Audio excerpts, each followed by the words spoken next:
Very good morning to all of you. आज आप सभी लोगों को सिंटेक्स पार्ट 6 पढ़ाना है। 5th पार्ट अगली बार पढ़ाए थे, आज आप लोगों को 6 पार्ट पढ़ाना है। जिसमें सबसे पहले हम पढ़ेंगे पोजीशन ऑफ वर्ड्स। क्या पढ़ेंगे?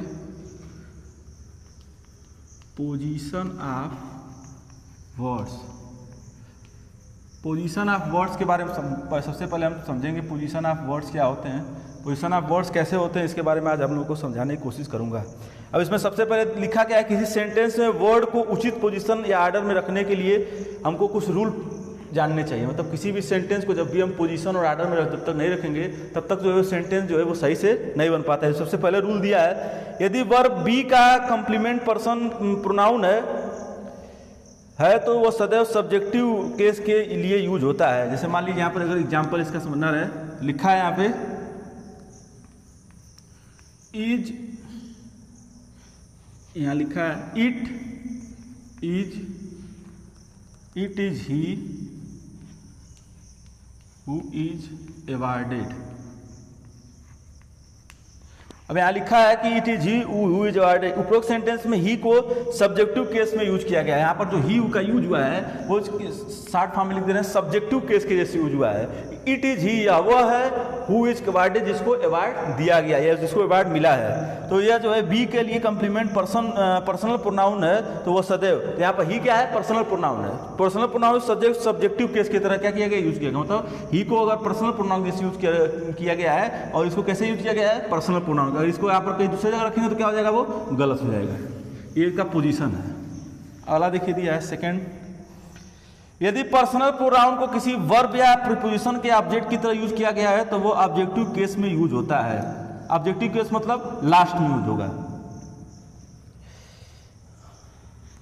एग्जाम्पल जैसे मान लीजिए आपको लिखना रहे, लिखेंगे there must not be a fight between अस।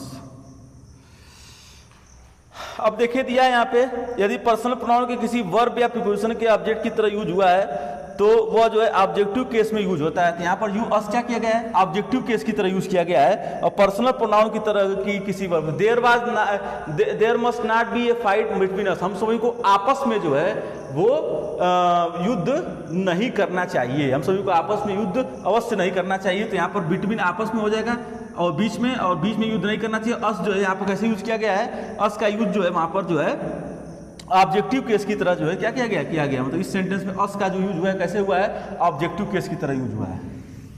अगला देखिए दिया है थर्ड है rule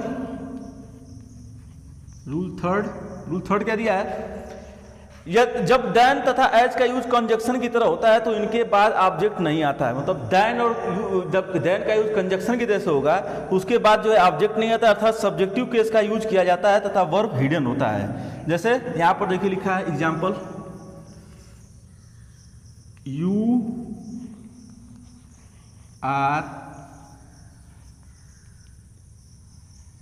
you are better than I, यहां पर दिखा है।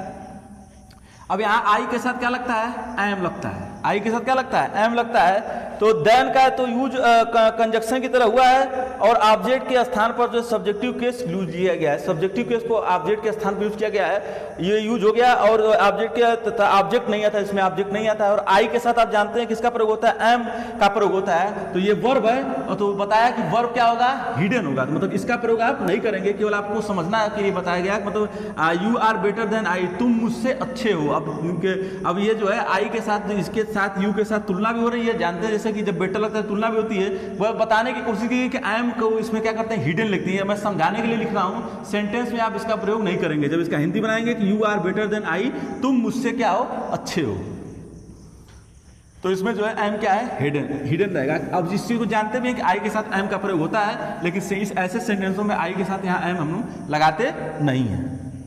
अब अगला दिया है रूल 4 है, लिखा है वन का यूज सब्जेक्टिव केस में होने पर पॉजिटिव केस के रूप में हिज के बजाय वंस का यूज किया जाता है।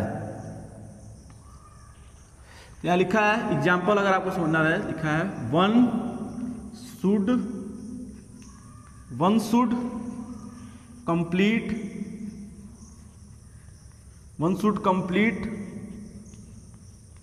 Once work on time. अब लिखा है उपरोक्त सेंटेंस वन और वन का यूज पॉजिटिव केस की तरह हुआ है। पॉजिटिव केस के जैसे यहाँ पर यूज करके किया गया बीच में, one should complete one's work on time, एक व्यक्ति को एक बार में ही जो है काम कंप्लीट कर लेना चाहिए। तो यहाँ पर वंस का मतलब एक बार, और जो यूज हुआ है वो कैसे यूज हुआ है, इसमें वन का यूज जो है ये जो वंस का यूज हुआ है वो वन के लिए जो है जो यूज हुआ है, यहाँ पर जो यूज हुआ है वो कैसे हुआ है, पॉजिटिव केस के जैसे यूज करके सेंटेंस को क्या किया गया है, बनाया गया है। ये रूल 4 था। अब जो है रूल 5 दिया है, रूल 5 है। रूल 5 क्या दिया है, ईच अदर दो पर्सन के लिए तथा वन अदर दो से अधिक पर्सन के लिए यूज किया जाता है। मतलब अगर ईच अदर का प्रयोग करना रहे तो दो के लिए, लोग के लिए प्रयोग करते हैं, और वन अदर का प्रयोग करना है तो एक से अधिक लेख के लिए। जैसे मान लीजिए क्या है, यहाँ पे लिखा है एग्जाम्पल कि Ram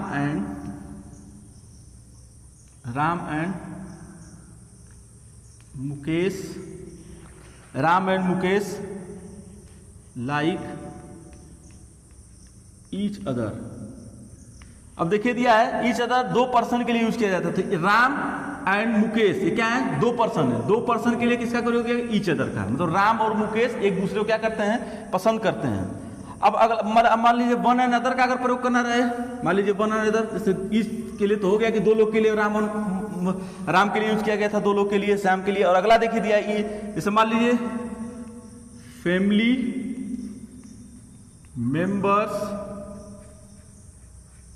family members should help one and other.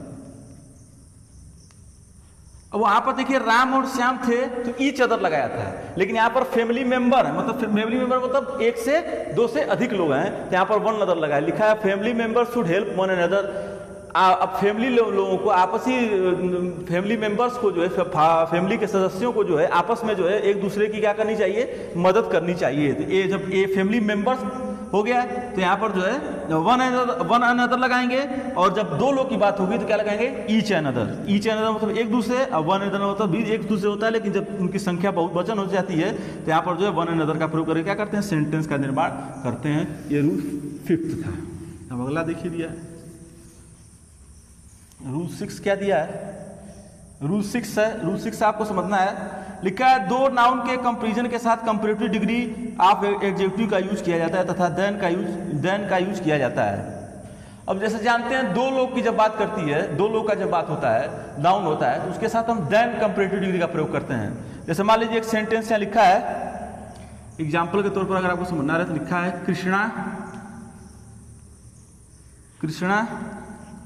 Is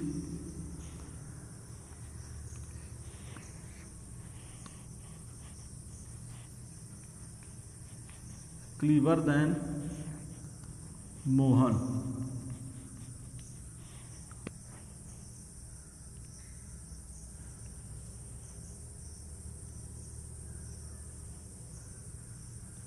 अब देखिए Krishna is clever than Mohan. Krishna जो है वो मोहन से क्या है, चला, या क्रिबलर लिख सकते हैं, आर लग सकता है, क्रिबलर मतलब दो लोग की तुलना में ई आर लगाते हैं। तो Krishna is cleverer than Mohan, clever होता है। तो कृष्णा जो है वो मोहन से क्या है, वो चालाक है। मतलब दो लोग की बात हो रही है, कृष्णा और मोहन की बात हो रही है, दो लोग की बात हो रही है। और यहाँ पर जो कंपैरिजन को दर्शाना रहता है, दो लोग की बात करनी रहती है, तो किसका प्रयोग करते हैं, देन का प्रयोग करते हैं। मतलब पोजीशन इसका ये हो जाएगा कि Krishna is clever than Mohan, Krishna Mohan से ज्यादा चालाक है, इसके लिए हम किसका प्रयोग करते हैं, देन का प्रयोग करके क्या सेंटेंस को जो है हम बना लेते हैं। अगर देन का प्रयोग वहां नहीं करेंगे तो जो है सेंटेंस क्या हो जाएगा, गलत हो जाएगा।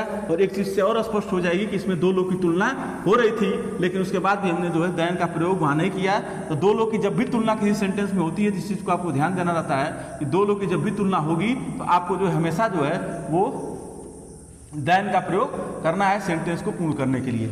ये आपको जो है आज जो है रूल 7 तक जो है वो 6 रूल तक जो है बताया गया। अब जो है नेक्स्ट पार्ट में जो है इसी का पार्ट है, नेक्स्ट पार्ट में रूल 7 से बताना है। मतलब आज आप लोग को 6 पार्ट तक जो है, 6 रूल तक जो बताया गया कि पोजीशन ऑफ वर्ड, कहाँ किसका पोजीशन करेंगे वर्ड्स का तो सही होगा। तो आज आप लोग को 6 पार्ट तक बताया गया। अब नेक्स्ट पार्ट में जो है रूल 7 से जो है, नेक्स्ट पार्ट में जो पार्ट 7 होगा उसमें जो है रूल 7 से आपको जो है पोजीशन ऑफ वर्ड के और जो वर्ड्स कैसे पोजीशन करते हैं उसके बारे में जो है आपको जो है वो बताया जाएगा, वो नेक्स्ट पार्ट में।